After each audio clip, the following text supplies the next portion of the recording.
Salah gunakan dana desa, mantan Kades ditahan. Korban penggusuran gugat PT KAI dan Pemkot Tegal.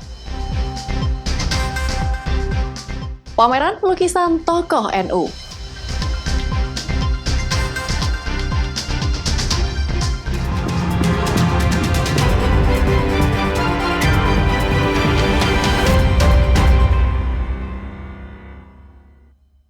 Kompas Pekalongan hari ini hadir dengan beragam informasi penting dan menarik baik dari Pekalongan maupun sekitarnya. Selain ketiga berita tadi, sidak harga gula yang kini melambung tinggi dan aneka berita lainnya akan mengisi Kompas Pekalongan hari ini.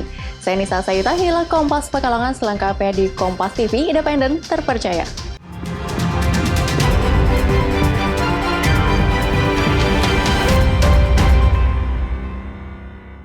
Diduga menyalahgunakan dana desa, seorang mantan kepala desa atau kades ditangkap dan ditahan petugas Polres Pekalongan. Ironisnya, dana desa yang seharusnya digunakan untuk pembangunan desa ini justru disalahgunakan untuk ritual penggandaan uang. Polres Pekalongan berhasil menangkap Sugito, mantan kades Wonosodo, Kecamatan Lebak Barang, Kabupaten Pekalongan. Tersangka melakukan tindak pidana korupsi dana desa sebesar Rp292 juta. Modus pelaku saat masih aktif menjabat sebagai kades sengaja memalsukan dokumen dan tanda tangan camat setempat untuk mencairkan dana desa. Menurut pengakuan tersangka kepada petugas, uang hasil korupsi sebagian besar ludes akibat ditipu dukun pengganda uang yang ada di Kecamatan Limpung, Kabupaten Batang, dan sebagian lagi untuk membeli sepeda motor hingga tersisa hanya Rp5 juta. Karena takut ditangkap polisi, tersangka kabur ke Jakarta. Selama 4 bulan buron, tersangka sempat bekerja sebagai kuli. Selama 4 bulan buron, tersangka sempat bekerja sebagai kuli bangunan di Jakarta untuk bertahan hidup. Tersangka baru bisa ditangkap saat pulang kampung untuk mengikuti pencoblosan Pilkades. Jadi modusnya dia menggunakan dana desa dengan cara dia mengajukan berita acara verifikasi yang dipalsukan, yang harusnya tanda tangan camat, dia palsukan di tanda tangan camatnya ini dipalsukan sehingga uang itu cair. Setelah cair, uang itu digunakan untuk kepentingan sendiri. Kerugian negara sendiri ada berapa? Berdasarkan perhitungan kerugian negara, dia menggunakan uang sekitar Rp292 juta. Selain menangkap tersangka, polisi juga mengamankan puluhan berkas atau dokumen kwitansi, uang tunai, surat kendaraan, dan sebuah sepeda motor. Niat kabur berarti setelah itu enggak, gagal? Saya enggak niat kabur, Pak. Saya mengundurkan diri langsung, maksudnya kan saya sehabis itu saya sudah merasa kalau saya ini udah salah maksudnya. Mengundurkan diri? Nah, saya langsung mengundurkan diri. Berarti mengundurkan diri itu tahun berapa itu? Ya tahun 2018. Nah, saya langsung mengundurkan diri. Akibat melanggar Undang-Undang Nomor 20 Tahun 2001 tentang tindak pidana korupsi, tersangka terancam hukuman seumur hidup atau penjara minimal 4 tahun dan maksimal 20 tahun penjara.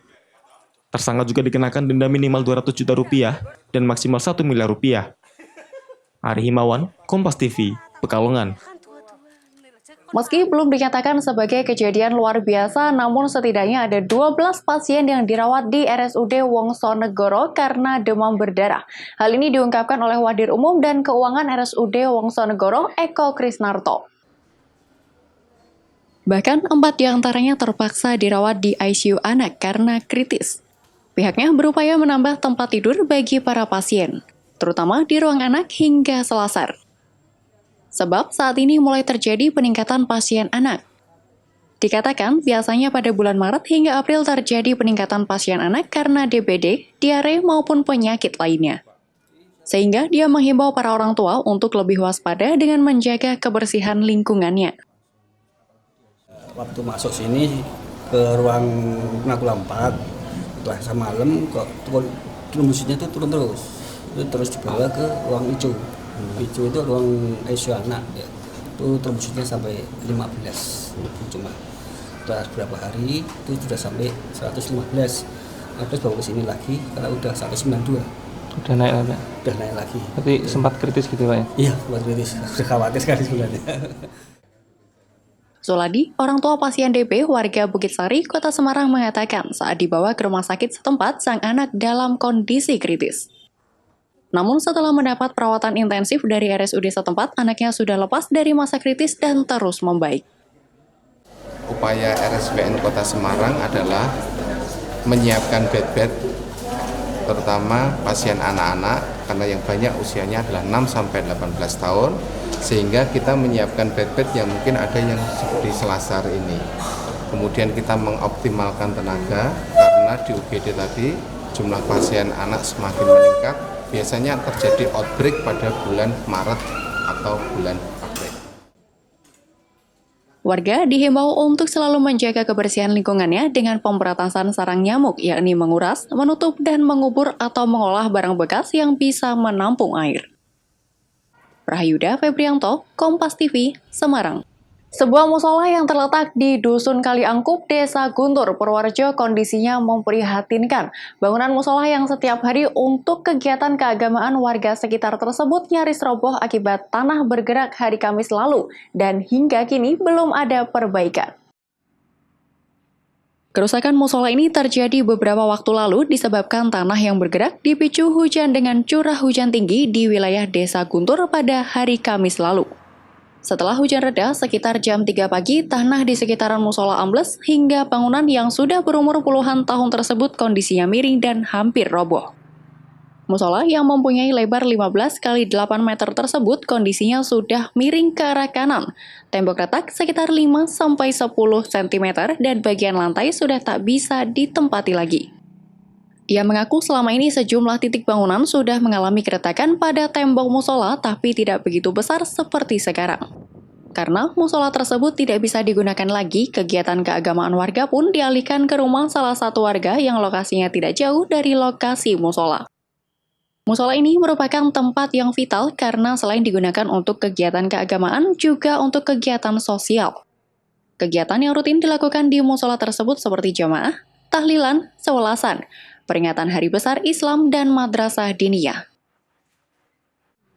Tidak, tetapi waktu Ngisa itu masih untuk jamaah. Jadi waktu saat Ngisa masih digunakan untuk berjamaah. Tapi subuh itu sudah tidak bisa. Dan yang akan mengadan itu tidak karena katanya bunyi, detak, nanti tidak berani untuk Mungkin di bawah tanah ini ada sumber air yang jalur, terus menggerus tanah yang di bawah. Akhirnya tanah amblas, retak-retak kayak gini. Ini satu jalur dari musola Guntur sampai rumah-rumah yang di Kemiri itu. Itu semua sama. Tidak ada korban jiwa dalam kejadian ini, namun kerugian material mencapai ratusan juta rupiah. Jalaluddin mengaku selama ini belum ada bantuan dari pemerintah ataupun instansi terkait. Jamaluddin berharap pemerintah bisa membantu memperbaiki tempat ibadah warga ini. Selain bangunan musola, setidaknya ada belasan rumah warga juga mengalami kerusakan akibat pergerakan tanah. Hantoro Wibowo, Kompas TV, Purworejo. Korban penggusuran gugat PT KAI dan Pemkot Tegal. Nantikan informasi selengkapnya setelah pariwara berikut ini.